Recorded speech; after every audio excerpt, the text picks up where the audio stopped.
ദൈവത്തിന്റെ അതിപരിശുദ്ധ തിരുനാമം മഹത്വപ്പെടുമാറാകട്ടെ. ഞാൻ നിങ്ങളുടെ ഡാലിയ കൊച്ചമ്മ.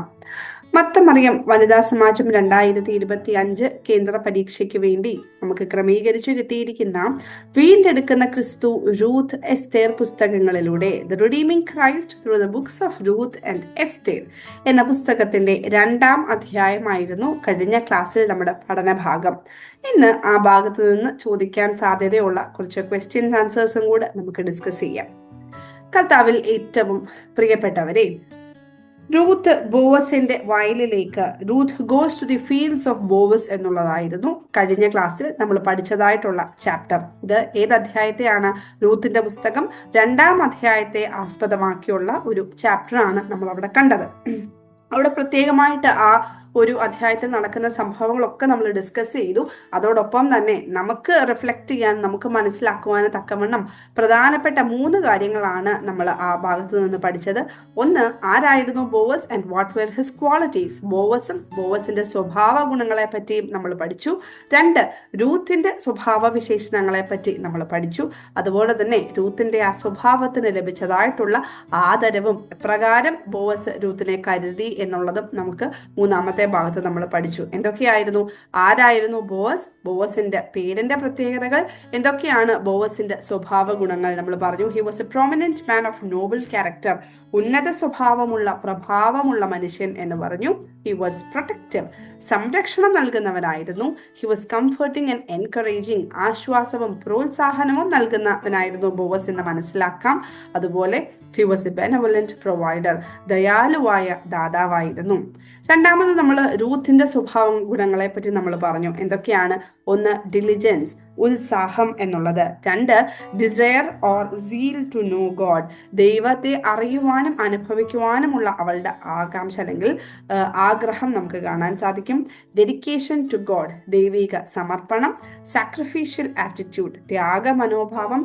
ഹ്യൂമിലിറ്റി ആൻഡ് പെർസിസ്റ്റൻസ്, വിനയവും സ്ഥിരോത്സാഹവും. ഇതെല്ലാം നമുക്ക് റൂത്തിന്റെ സ്വഭാവങ്ങൾ നമുക്ക് 2ാം അധ്യായത്തിൽ നിന്ന് നമുക്ക് മനസ്സിലാക്കാൻ സാധിക്കും. അതുപോലെ 3ാമതായിട്ട് the honour accorded to Ruth, റൂത്തിന് ലഭിച്ചതായിട്ടുള്ള ആദരവ്. ബോവസ് എപ്രകാരം റൂത്തിനെ ആദരിച്ചു, ബഹുമാനിച്ചു എന്നുള്ളതും നമുക്ക് ഈ ഒരു അധ്യായത്തിൽ നിന്ന് മനസ്സിലാക്കാൻ സാധിക്കും. അപ്പം ഇത്രയൊക്കെയാണ് നമ്മൾ കഴിഞ്ഞ ക്ലാസ്സിൽ നമ്മൾ പഠിച്ചത്. ഇനി അതിൽ നിന്ന് ചോദിക്കാൻ സാധ്യതയുള്ള കുറച്ച് ചോദ്യങ്ങളും ഉത്തരങ്ങളും ഒക്കെ നമുക്കൊന്ന് നോക്കാം. 1ാമതായിട്ട്, what is the meaning of the name Boaz? Boaz എന്ന പേരിന്റെ അർത്ഥം എന്താണ്? ബലം, ശക്തി. ബലം അവനിൽ എന്ന് നമ്മൾ കഴിഞ്ഞ ക്ലാസ്സിൽ പഠിച്ചു, അതും എഴുതാവുന്നതാണ് കേട്ടോ. അപ്പം strength, power, in him is strength എന്നൊക്കെ ഉള്ളതാണ് ബോവസ് എന്ന പേരിന്റെ അർത്ഥം എന്ന് പറയുന്നത്. Who were the parents of Boaz? ബോവസിന്റെ മാതാപിതാക്കൾ ആരായിരുന്നു? മത്തായിയുടെ സുവിശേഷം 1ാം അധ്യായം 5ാം അധ്യായം 5ാം വാക്യം നമ്മളത് നോക്കുകയാണെന്നുണ്ടെങ്കിൽ ശൽമോന്റെയും രാഹാബിന്റെയും മകനാണെന്ന് നമുക്ക് അവിടെ കാണാൻ സാധിക്കും. He was the son of Salmon and Rahab. Give examples of 2 people whose name share a similar meaning of that of Boaz. ബോവസിനോട് സമാന അർത്ഥമുള്ള 2 പേരുകളുടെ ഉദാഹരണങ്ങൾ നൽകുക. ആരൊക്കെയാണ്? ഗിദയോനും യിഫ്താഹും. Gideon and Jephthah. Who were they? അവരാരായിരുന്നു? അവർ ഇസ്രായേലിന്റെ വിമോചകന്മാരായിരുന്നു. They were the liberators of Israel. അതായത് ബേസിക്കലി അവർ ന്യായാധിപന്മാർ, ഇസ്രായേലിന്റെ ന്യായാധിപന്മാരായിരുന്നു, ജഡ്ജസ് ആയിരുന്നു. In which Bible portion they are mentioned? അവരെ പറ്റി ഏത് ഭാഗത്താണ് എഴുതിയിരിക്കുന്നത്? ന്യായാധിപന്മാരുടെ പുസ്തകം 6ാം അധ്യായം 12ാം വാക്യവും 11ാം അധ്യായം 1ാം വാക്യവും. ഈ ക്വസ്റ്റ്യൻ പ്രത്യേകം ഓർത്തിരിക്കണം. ചോദിക്കാൻ സാധ്യതയുള്ള ഒരു ചോദ്യമാണ്, ഉറപ്പായിട്ടും ചോദിക്കാൻ സാധ്യതയുള്ള ഒരു ചോദ്യമാണ്. 2 മാർക്കിന് ഈ 2 പേരുടെയും പേര് ചോദിക്കാൻ സാധ്യതയുണ്ട്. What is Boaz in Solomon's temple? ശലോമോന്റെ ദേവാലയത്തിൽ ബോവസ് എന്നുള്ള പേര് എന്തിനാണുള്ളത്? ശലോമോന്റെ ദേവാലയത്തിലെ ഇടതുവശത്തെ സ്തൂപത്തിന്റെ പേര് ബോവസ് എന്നുള്ളതാണ്. The pillar on the left side of Solomon's temple was also called Boaz. In what way does the name Boaz foreshadow Christ? Boaz എന്ന പേര് ക്രിസ്തുവിനെ എങ്ങനെ മുൻനിഴലാക്കുന്നു? നമ്മൾ പറഞ്ഞു ബോവസ് എന്നുള്ള പേരിന്റെ അർത്ഥം ബലം, ശക്തി എന്നുള്ളതാണ്. ഇതേ അർത്ഥമുള്ള മറ്റു 2 പേരുകളാണ് ഗിദയോനും ഇഫ്താഹും എന്നുള്ളത്. Gideon and Jephthah. ഇവരുടെ 3 പേരുടെ പേരിന്റെ പ്രത്യേകത എന്താണ്? ശക്തി, ബലം എന്നുള്ളതാണ്.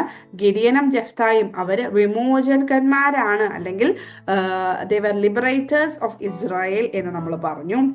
അതുപോലെ തന്നെ ശലോമോന്റെ ദേവാലയത്തിലെ ഇടത് വശത്തുള്ള സ്തൂപത്തിന്റെ പേര് Boaz, the left side pillar of the Solomon's temple, അതിനും ബോവസ് എന്നുള്ളതാണ് പേര്. അതുകൊണ്ട് തന്നെ സംരക്ഷിക്കുവാനും വിമോചിപ്പിക്കുവാനും വീണ്ടെടുക്കുവാനും ഉള്ള ബലമുള്ളവരും ബലമുള്ളവയും എന്നുള്ളതാണ് ബോവസ് എന്നുള്ള പേര് കൊണ്ട് അർത്ഥമാക്കുന്നത്.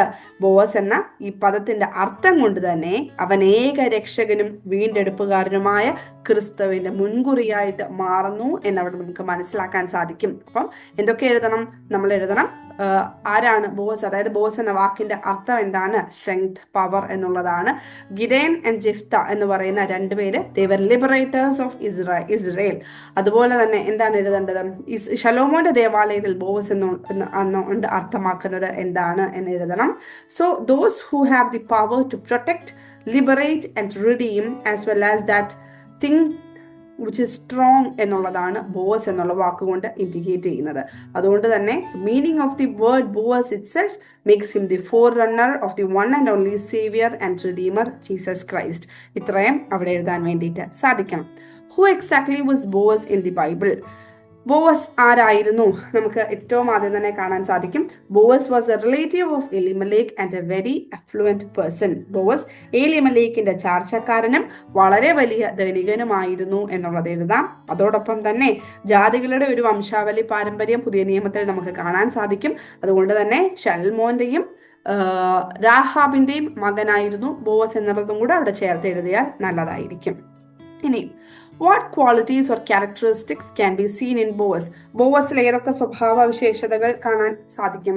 അത് ചോദിക്കാനുള്ള സാധ്യത കുറവാണ്. കാരണം നമ്മൾ മനസ്സിലാക്കിയെടുക്കുന്ന കാര്യമാണ്. ടെക്സ്റ്റ് ബുക്കിൽ അത്ര പർട്ടിക്കുലർ ആയിട്ട് എഴുതിയിട്ടില്ല. എന്നാലും എന്തൊക്കെയാണ് നമുക്ക് മനസ്സിലാക്കാൻ സാധിക്കുന്നത്? ഒന്നാം വാക്യം നമ്മൾ നോക്കുമ്പോൾ ഉന്നത സ്വഭാവമുള്ള പ്രഭാവമുള്ള മനുഷ്യൻ. Boaz was A prominent man of Noble character. 2, 8, 9 വാക്യങ്ങൾ നോക്കിക്കഴിഞ്ഞാൽ ഹി വാസ് പ്രൊട്ടക്റ്റീവ്, സംരക്ഷണം നൽകുന്നവൻ. അതുപോലെ തന്നെ കംഫർട്ടിങ് ആൻഡ് എൻകറേജിങ്, ആശ്വാസവും പ്രോത്സാഹനവും നൽകുന്നവൻ. And he was a benevolent provider, ദയാലുവായ ദാതാവായിട്ടും നമുക്ക് ബോവസിനെ കാണാൻ സാധിക്കും. ഇതൊക്കെയാണ് ബോവസിന്റെ സ്വഭാവ സവിശേഷതകളായിട്ട് നമുക്ക് മനസ്സിലാക്കാൻ സാധിക്കുന്നത്. അടുത്തതായിട്ട് what qualities of or characteristics can be seen in Ruth? റൂത്തിൽ ഏതൊക്കെ സ്വഭാവ സവിശേഷതകളാണ് നമുക്ക് കാണാൻ സാധിക്കുന്നത്? ആ ഒരു എൻറ്റയർ പാരഗ്രാഫ് വേണമെങ്കിൽ ഒരു വലിയ മാർക്കിൽ തന്നെ ചോദിക്കാം. നമുക്കതിനെ വളരെ സിമ്പിളായിട്ട് ഇങ്ങനെ മനസ്സിലാക്കാം. ഒന്നാമതായിട്ട് റൂത്തിന്റെ ഉത്സാഹം, ഡിലിജൻസ്. വയലിൽ കാല പറിക്കുവാൻ പോകുന്നതിന് മുൻകൈ എടുത്തത് ആരാണ്? റൂത്താണ്, നവമി അല്ല എന്നുള്ളതാണ് നമുക്കിവിടെ ശ്രദ്ധേയമായിട്ടുള്ള കാര്യം. ഇത് 2 കാര്യങ്ങൾ നമ്മളെ കാണിച്ചു തരുന്നു. ഒന്ന്, റൂത്തിന്റെ ഉത്സാഹവും കഠിനാധ്വാനം ചെയ്യുവാനുമുള്ള മനസ്സ് നമുക്കവിടെ കാണാൻ സാധിക്കാം. അതുപോലെ തന്നെ രക്ഷ യഹൂദരിൽ നിന്നാണ് വരുന്നതെങ്കിലും അവരെക്കാൾ മുൻപേ അത് അനുഭവമാക്കുന്നത് ജാതികളാണെന്നുള്ള ഒരു ധ്വനിയാണ് നമുക്കിവിടെ കാണാൻ സാധിക്കുന്നത്. Even though salvation comes through the Jews, it is the Gentiles who would come to experience it first എന്നുള്ളതാണ് ഒന്നാമത്തെ റൂത്തിന്റെ സ്വഭാവം നമ്മളെ മനസ്സിലാക്കിപ്പിച്ചു തരുന്നത്.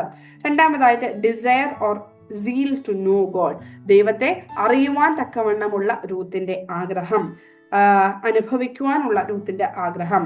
ദൈവവചനത്തെയും അതിന്റെ അർത്ഥതലങ്ങളെയും റൂത്തിനേക്കാൾ അധികം നവമിക്കാണ് അറിയാവുന്നതെങ്കിലും ദൈവം തന്റെ ജനത്തിന് നൽകുന്ന നന്മയെക്കുറിച്ച് അറിയുവാനും അനുഭവിക്കുവാനുമുള്ള അഭിവാജ്ഞ റൂത്തിന്റെ ഹൃദയത്തിനുണ്ടായിരുന്നു എന്നുള്ളതാണ് ടെക്സ്റ്റ് ബുക്കിൽ നമുക്ക് കാണാൻ സാധിക്കുന്നത്. Ruth had a desire to know more about God and experience the blessings that God give to his people. ഈ ഒരു അഭിവാജ്ഞയാണ് അല്ലെങ്കിൽ ഈ ഒരു തീക്ഷ്ണതയാണ് ബോവസിനെ കണ്ടുമുട്ടുവാൻ വേണ്ടിയിട്ട് റൂത്തിനെ സഹായിച്ചത് എന്നും കൂടി നമുക്ക് കാണാൻ സാധിക്കും. അപ്പൊ എന്തൊക്കെയാണ്? 1, ഉത്സാഹം. 2, desire or zeal to know God, ദൈവത്തെ കാണുവാനും അനുഭവിക്കുവാനും അറിയുവാനുമുള്ള റൂത്തിന്റെ തീക്ഷ്ണത. മൂന്നാമതായിട്ട് ഡെഡിക്കേഷൻ ടു ഗോഡ്, ദൈവിക സമർപ്പണം. റൂത്തിൽ ഏറ്റവും കാണുന്ന വലിയൊരു സവിശേഷതയാണ് ദൈവത്തിൽ ആത്മാർത്ഥമായിട്ട് സമർപ്പിച്ചുകൊണ്ട് ജീവിക്കുന്നു എന്നുള്ളത്. അപ്പം അവിടെ നമ്മൾ പറഞ്ഞൊരു പോയിന്റ് ആണ്, the first step for the spiritual growth of believer is the unassuming and earnest dedication to the truth that has been revealed. അറിഞ്ഞിരിക്കുന്ന സത്യത്തിലുള്ള ലളിതവും ആത്മാർത്ഥവുമായ സമർപ്പണമാണ് ഏതൊരു വിശ്വാസിയുടെയും ആത്മീയ വളർച്ചയ്ക്കുള്ള ആദ്യ പടി. ഈ സവിശേഷതയുടെ ഏറ്റവും മനോഹരമായ എടുത്തുകാട്ടലാണ് രൂത്ത് എന്നുള്ളത് നമ്മൾ അവിടെ പഠിച്ചു. ഇനി നാലാമത് രൂത്തിൽ കണ്ട വലിയ സ്വഭാവ സവിശേഷതയാണ് സാക്രിഫീഷ്യൽ ആറ്റിറ്റ്യൂഡ്, ത്യാഗ മനോഭാവം എന്ന് പറയുന്നത്. നവമിയെ അനുഗമിക്കുന്നതിനും നവമിയുടെ ദൈവത്തിൽ വിശ്വസിക്കുന്നതിനും നവമിയിൽ രൂപം കൊണ്ടിരുന്ന സർവത്തിനോടും പറ്റിച്ചേരുന്നതിനും പ്രധാന കാരണം എന്തായിരുന്നു? രൂത്തിലുള്ള ഈ ത്യാഗ മനോഭാവമായിരുന്നു. What prompted Ruth to accompany Naomi, to trust Naomi's God and identify with all that Naomi stood for was her sacrificial attitude. അതിനുശേഷം അതുപോലെ അതിന്റെ ഏറ്റവും അവസാനത്തെ ഭാഗത്ത് ഹ്യൂമിലിറ്റി ആൻഡ് പെർസിസ്റ്റൻസ്, വിനയവും സ്ഥിരോത്സാഹവും കൂടെ നമുക്ക് അവിടെ കാണാൻ സാധിക്കും. 8 മുതൽ 11 വരെയുള്ള വാക്യങ്ങൾ നോക്കുകയാണെന്നുണ്ടെങ്കിൽ താൻ ഒരു അപരിചിതയാണ്, ഒരു പരദേശിയാണ് എന്നുള്ള ബോധ്യം രൂത്തിനുണ്ടായിരുന്നു. അതുകൊണ്ട് തന്നെ യഹൂദനായ ബോവസിന്റെ പരിഗണനയ്ക്ക് താൻ അർഹയാകില്ല എന്നുള്ള ബോധ്യത്തോടു കൂടെയാണ് രൂത്ത് അവിടെ നിൽക്കുന്നത്. ഇറ്റ് ഷോസ് ഹെർ ഹ്യൂമിലിറ്റി, വിനയമാണ് നമുക്ക് അവിടെ കാണാൻ സാധിക്കുന്നത്. എന്നിട്ടും അവൾ പരിശ്രമിച്ചുകൊണ്ടേയിരുന്നു. അവിടെ രൂത്തിന്റെ ഈ ഒരു കഠിനാധ്വാനത്തിനും അല്ലെങ്കിൽ ഈ ഒരു അർപ്പണ മനോഭാവത്തിനും രൂത്തിന്റെ ഈ സ്വഭാവത്തിനുമാണ് എന്താണ് ബോവസ് വലിയ പ്രതിഫലം നൽകുന്നത് എന്ന് നമുക്ക് കാണാൻ സാധിക്കും.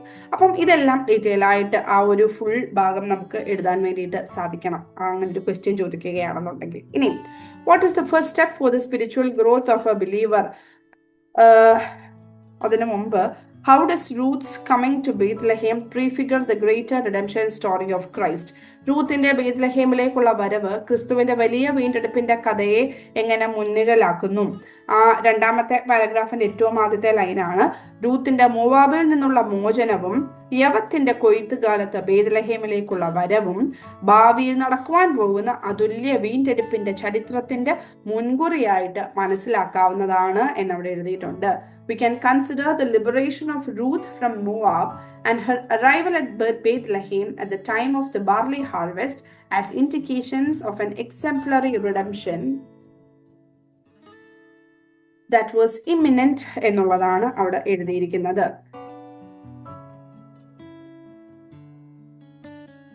അപ്പോൾ how does Ruth's coming to Bethlehem prefigure the greater redemption story of Christ എന്ന് ചോദിക്കുമ്പം we have to write, we can consider the liberation of Ruth from Moab and her arrival at Bethlehem at the time of the barley harvest as indications of an exemplary redemption story that was imminent. ഈ ഒരു 2 ചാപ്റ്ററിനെയും പ്രത്യേകത നോക്കുകയാണെന്നുണ്ടെങ്കിൽ ഈ രൂത്തിന്റെ കഥ എന്നുള്ളത് വീണ്ടെടുപ്പിന്റെ മുൻകുറി, അതുപോലെ തന്നെ എന്താണ് ക്രിസ്തു ഒരുക്കിയ രക്ഷയുടെ മുൻകുറി എന്നൊക്കെ നമുക്ക് കാണാൻ സാധിക്കും അല്ലെ. അപ്പം അതെല്ലാം കറക്റ്റായിട്ട് ഏത് പുസ്തകത്തിൽ നിന്ന് എന്തൊക്കെ കണ്ടന്റ് ആണ് എഴുതേണ്ടത് എന്നുള്ളത് ശ്രദ്ധിച്ചും ചിന്തിച്ചും നേരത്തെ നോട്ട് ചെയ്യണം. അല്ലെങ്കിൽ നമുക്ക് മിക്കവാറും സാധ്യതയുള്ള ഒന്നാണ്, നമുക്ക് എക്സാമിന് ഇപ്പൊ ക്വസ്റ്റ്യൻ പേപ്പർ കിട്ടിക്കഴിയുമ്പം ഇത് ഏത് ചാപ്റ്ററിൽ നിന്നായിരുന്നു എന്നുള്ള നമുക്ക് ഡൗട്ട് വരും. അതുകൊണ്ട് തന്നെ ക്രിസ്തുവിന്റെ രക്ഷയുടെ മുൻകുറി എന്നുള്ളത് നോക്കണം. അതുപോലെ വീണ്ടെടുപ്പിന്റെ മുൻകുറി എന്നുള്ളതിനകത്ത് എന്തൊക്കെ എഴുതണം എന്നുള്ളത് കറക്റ്റ് ആയിട്ട് നോട്ട് ചെയ്യണം. ഇനി what is the first step for the spiritual growth of A believer? വിശ്വാസിയുടെ ആത്മീയ വളർച്ചയ്ക്കുള്ള ആദ്യ പടി എന്താണ് എന്നുള്ളത് നമുക്കവിടെ കാണാൻ സാധിക്കും. എന്താണ്? അറിഞ്ഞിരിക്കുന്ന സത്യത്തിലുള്ള ലളിതവും ആത്മാർത്ഥവുമായ സമർപ്പണമാണ് ഒരു വിശ്വാസിയുടെ ആത്മീയ വളർച്ചയുടെ ആദ്യത്തെ പടി. The first step for the spiritual growth of a believer is the unassuming and earnest dedication to the truth that has been revealed എന്നുള്ളതാണ് എഴുതേണ്ടത്. ഇനി what quality of Ruth helped her to accompany Naomi, trust in Naomi's God and identify with all that Naomi stood for? നവമിയോടൊപ്പം പോകുവാനും നവമിയുടെ ദൈവത്തിൽ വിശ്വസിക്കുവാനും നവമി എന്തിനു വേണ്ടി നിലകൊള്ളുന്നു അതിനോട് പറ്റിച്ചേരുന്നതിനും രൂത്തിനെ സഹായിച്ചത് അവളുടെ ഏത് ഗുണമാണ്? ത്യാഗ മനോഭാവമാണ്, അല്ലെങ്കിൽ സാക്രിഫീഷ്യൽ ആറ്റിറ്റ്യൂഡ് ആണ്. അത് വേണമെങ്കിൽ തിരിച്ചും ചോദിക്കാം. രൂത്തിന്റെ സാക്രിഫീഷ്യൽ ആറ്റിറ്റ്യൂഡ് അല്ലെങ്കിൽ ത്യാഗ മനോഭാവം അവളെ എന്തിനൊക്കെ സഹായിച്ചു എന്നുള്ള രീതിയിലും വേണമെങ്കിൽ നമുക്കത് ചോദിക്കാൻ സാധിക്കും. അടുത്തത്, what is an important lesson we get from the book of Ruth? രൂത്തിന്റെ പുസ്തകത്തിൽ നിന്ന് നമുക്കൊരു പ്രധാന പാഠമായിട്ട് ലഭിക്കുന്നത് എന്താണ്? അടുത്ത പേജിലാണ്, അതായത് പേജ് നമ്പർ 14 നമുക്ക് കാണാൻ സാധിക്കും. എന്താണ്? കർത്താവിന് വേണ്ടി പഴയ സൗഭാഗ്യങ്ങൾ ത്യജിക്കുന്നവരുടെ നന്മയും അതിന് ദൈവം നൽകുന്ന മനോഹരമായ പ്രതിഫലവുമാണ് ഒരു പ്രധാന പാഠമായി രൂത്തിന്റെ പുസ്തകത്തിൽ കൂടുതൽ കാണുന്നത് എന്നുള്ളത് നമുക്കവിടെ മനസ്സിലാക്കാൻ സാധിക്കും. അതായത് an important lesson that stands in the book of Ruth is about the magnificent reward that God granted those who sacrifice their past comforts for the sake of Lord എന്നുള്ളത് എഴുതാൻ സാധിക്കണം. അതുപോലെ story of Ruth is similar to story of Canaanite woman in New Testament. How? റൂത്തിന്റെ കഥ പുതിയ നിയമത്തിലെ കനാന്യ സ്ത്രീയുടെ കഥയുമായിട്ട് സാമ്യമുള്ളതാണ്. എപ്രകാരമാണ്? റൂത്തിന്റെ 8 മുതൽ 11 വരെയുള്ള വാക്യങ്ങൾ നോക്കുകയാണെന്നുണ്ടെങ്കിൽ, താൻ ഒരു അപരിചിതയും മറ്റൊരു ദേശത്തിൽ നിന്നുള്ള ആളുമാകിയാൽ യഹൂദനായ ബോവസിന്റെ പരിഗണനയ്ക്ക് താൻ അർഹയാകില്ല എന്നുള്ളത് രൂത്തിന് നല്ലതുപോലെ അറിയാമായിരുന്നു. എന്നാൽ അവളുടെ ശ്രമത്തിൽ നിന്ന് അവൾ പിന്മാറിയില്ല എന്നുള്ള പെർസിസ്റ്റൻസ് അവിടെ നമുക്ക് വ്യക്തമായിട്ട് കാണാൻ സാധിക്കും. പുതിയ നിയമത്തിലെ കനാനായക്കാരി സ്ത്രീയുടെ കഥ പോലെ ആണ് നമുക്കിവിടെ കാണാൻ സാധിക്കുന്നത് എന്നുള്ളത് എഴുതണം. എന്തൊക്കെയാണ് അവിടെ എഴുതേണ്ടത്? We can understand that from Ruth chapter 2 verse 8 to 11 that Ruth understood perfectly that as a stranger and a foreigner, she would not be able to earn the consideration of Boaz, who was a Jew. However, she did not give up her efforts. This is like the story of Canaanite woman in the New Testament. Theologians consider that this meal points to Holy Kurbana, which ഈ ഭക്ഷണം വിശുദ്ധ കുർബാനയെ സൂചിപ്പിക്കുന്നു എന്ന് ദൈവശാസ്ത്രജ്ഞർ അല്ലെങ്കിൽ വ്യാഖ്യാതാക്കൾ കരുതുന്നു. എന്തിനെ പറ്റിയാണ് എന്ന് ചോദിക്കുകയാണെന്നുണ്ടെങ്കിൽ, രൂത്തിന്റെ 2-ാം അധ്യായം 14-ാം വാക്യത്തിൽ പരാമർശിക്കുന്നത് പ്രകാരം രൂത്തിന്റെ സമർപ്പണത്തിന് ബോവസ് നൽകിയ വലിയ പ്രതിഫലമാണ് തന്നോടൊപ്പം ഭക്ഷണം കഴിക്കുവാൻ അവളെ ക്ഷണിക്കുന്നതും കഷണം ചാതിൽ മുക്കുവാൻ അനുവദിക്കുന്നതുമൊക്കെ. ഈ ഭക്ഷണത്തെയാണ് വിശുദ്ധ കുർബാന എന്ന അത്താഴത്തോട് വേദവ്യാഖ്യാതാക്കൾ വിശദമാക്കുന്നത് അല്ലെങ്കിൽ സൂചിപ്പിക്കുന്നത്. എന്താണ്? As mentioned in Ruth chapter 2 verse 14, Boaz invites her to have the meal with him and permits her to dip her piece of bread in the vinegar as a great reward for her dedication. Theologians consider that this meal points to the Holy Kurbana എന്നുള്ളതാണ് അവിടെ പറയുന്നത്. ഇനി അടുത്തത് എന്താണ്? Ruth's dash and dash are apparent throughout the second chapter. രൂത്തിന്റെ ഡാഷും 2-ാം അധ്യായത്തിൽ ഉടനീളം ദൃശ്യമാകുന്നുണ്ട് അല്ലെങ്കിൽ വ്യക്തമാകുന്നുണ്ട്. ഉത്സാഹശീലവും അധ്വാനിക്കുവാനുള്ള മനസ്സും, enthusiasm and willingness to work hard, അത് ഓർത്തിരിക്കണം. ഇനി who claims to follow the Lord? ന്യായപ്രമാണം പാലിക്കുന്നു എന്ന് ആരാണ് അവകാശപ്പെടുന്നത്? ആ രൂത്തിനുള്ള ആദരവ് എന്നുള്ള ഭാഗത്ത് നമുക്ക് കാണാൻ സാധിക്കും. ന്യായപ്രമാണം പാലിക്കുന്നു എന്ന് അവകാശപ്പെടുന്ന യഹൂദ വർഗത്തിൽ പെട്ടവർ അല്ലെങ്കിൽ യഹൂദ വർഗത്തിൽ പെട്ടവർ എന്നുള്ളതാണ്. ന്യായപ്രമാണം പാലിക്കുന്നു എന്ന് അവകാശപ്പെടുന്നത് ആരാണ്? The Jewish tribe that claims to follow law. അപ്പൊ Jewish tribe എന്നുള്ളത് എഴുതണം. Why was Ruth honored and in what ways was this honor shown to her? രൂത്തിനെ എന്തിനാണ് ബഹുമാനിച്ചത്? ഈ ബഹുമാനം ഏതൊക്കെ വിധത്തിലാണ് കാണിച്ചത്? നമുക്കറിയാം, രൂത്ത് എന്ന് പറയുന്നത് ഒരു മോവാബ്യ സ്ത്രീ ആയിരുന്നു അല്ലെ? ഒരു യഹൂദ വർഗത്തിലല്ലാഞ്ഞിട്ടും മോവാബ് ദേശം ഉപേക്ഷിച്ച് ഇസ്രായേലിന്റെ ദൈവത്തെ ആശ്രയിച്ചു വന്നിരിക്കുന്നതിനാൽ ബോസ് അവൾക്ക് കൂടുതൽ ബഹുമാനവും ആദരവും നൽകുകയാണ്. Because she has abandoned Moab and sought refuge in the God of Israel, Boaz is extending great respect and honor to her. അതിന് എപ്രകാരമാണ് ഇത് നൽകുന്നത് നോക്കിക്കഴിഞ്ഞാൽ നമ്മൾ ഇതെല്ലാം പറഞ്ഞു. ഒന്ന്, അവളെ കാലാവെറുക്കുന്നതിൽ നിന്ന് വിരോധിക്കുന്നില്ല. അതുപോലെ തന്നെ എന്താണ്? രൂത്തിന്റെ സമർപ്പണത്തിന് ബോവസ് നൽകിയ വലിയ പ്രതിഫലമാണ് തന്നോടൊപ്പം ഭക്ഷണം കഴിക്കുവാനും കഷ്ണം ചാറിൽ മുക്കുവാനും ഒക്കെ അനുവദിക്കുന്നത്. അതുപോലെ തന്നെ പ്രത്യേകമായിട്ട് കൊയ്ത്തുകാർക്ക് ബോവസ് കുറച്ച് ഇൻസ്ട്രക്ഷൻസ് നൽകുകയാണ്. അവൾ കറ്റകളുടെ ഇടയിൽ തന്നെ പെറുക്കിക്കൊള്ളട്ടെ, ആരും അവളെ ഉപദ്രവിക്കരുത്, പെറുക്കേണ്ടതിന് അവൾക്കായിട്ട് കറ്റകളിൽ നിന്ന് വലിച്ചിട്ടേക്കണം, അവളെ ശകാരിക്കരുത്, ഇങ്ങനെ കുറെ ഇൻസ്ട്രക്ഷൻസും കൊടുക്കുന്നതായിട്ട് നമുക്ക് കാണാൻ സാധിക്കും. ഇതൊക്കെ ഒരുമിച്ച് ചേർത്ത് രൂത്തിന് നൽകിയിരിക്കുന്ന ആദരവ് എന്നുള്ളതിന്റെ കൂട്ടത്തിൽ നമുക്ക് എഴുതാൻ സാധിക്കണം. ഇനി what were the special instructions given by Boaz to harvesters for Ruth? രൂത്തിനു വേണ്ടി കൊയ്ത്തുകാർക്ക് ബോസ് നൽകുന്ന പ്രത്യേക നിർദ്ദേശങ്ങൾ എന്തൊക്കെയായിരുന്നു? ഒന്ന്, let her glean even among the ഷീപ്സ്. അവൾ കറ്റകളുടെ ഇടയിൽ തന്നെ പെറുക്കിക്കൊള്ളട്ടെ. Do not reproach her. അവളെ ആരും ഉപദ്രവിക്കരുത്.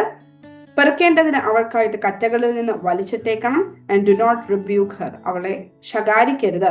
പ്രത്യേക കരുതലിന്റെയും കരുണയുടെയും ശബ്ദമാണ് നമുക്ക് ഈ വാക്കുകളിൽ കാണാൻ സാധിക്കുന്നത്. Voice of mercy and caring. അതുപോലെ കഴിഞ്ഞ ക്ലാസ്സിൽ പറയാൻ മറന്നുപോയ ഒരു കാര്യമാണ് ലാസ്റ്റത്തെ question. Boaz foreshadows Christ in redeeming Jews and Gentiles equally. How? യഹൂദന്മാരെയും ജാതികളെയും തുല്യമായി വീണ്ടെടുക്കുന്നതിൽ ബോസ് ക്രിസ്തുവിനെ മുൻനിഴലാക്കുന്നു. എങ്ങനെ? നമ്മളിപ്പോ പറഞ്ഞ കാര്യങ്ങൾ, അതായത് ബോസ് രൂത്തിന് വേണ്ടി നൽകുന്ന പ്രത്യേക നിർദ്ദേശങ്ങളും ആദരിക്കുന്ന വിധവും പ്രത്യേകമായിട്ടുള്ള കരുതലും ഒക്കെ കാണിക്കുന്നത് എന്താണ്? യഹൂദരോടൊപ്പം ജാതികൾക്കും തുല്യമായി വീണ്ടെടുപ്പ് നൽകുന്ന ക്രിസ്തുവിന്റെ നിഴലാണ് നമുക്ക് ബോവസിലൂടെ ഈ ഒരു സമയത്ത് കാണാൻ സാധിക്കുന്നത്. Boaz foreshadows Christ who redeems Jews and Gentiles equally എന്നുള്ളതാണ് ഈ ചാപ്റ്ററിന്റെ ഏറ്റവും അവസാനത്തെ ഭാഗം. ഇത്രയൊക്കെ ചോദ്യങ്ങളാണ് ഈ രണ്ടാമത്തെ അധ്യായത്തിൽ നിന്ന് വരാൻ സാധ്യതയുള്ള കുറച്ച് ചോദ്യങ്ങൾ. ഇത് നോട്ട് ഡൗൺ ചെയ്ത് ഇതിനുള്ള ആൻസേഴ്സും കറക്റ്റായിട്ട് ഫ്രെയിം ചെയ്ത് പഠിക്കാൻ നിങ്ങളെ സഹായിക്കും എന്നുള്ളത് വിചാരിക്കുന്നു. കേട്ടിരുന്ന എല്ലാവർക്കും ഒരുപാട് നന്ദി. ദൈവം നമ്മളെ ഓരോരുത്തരെയും വാഴ്ത്തി അനുഗ്രഹിക്കട്ടെ. Thank you.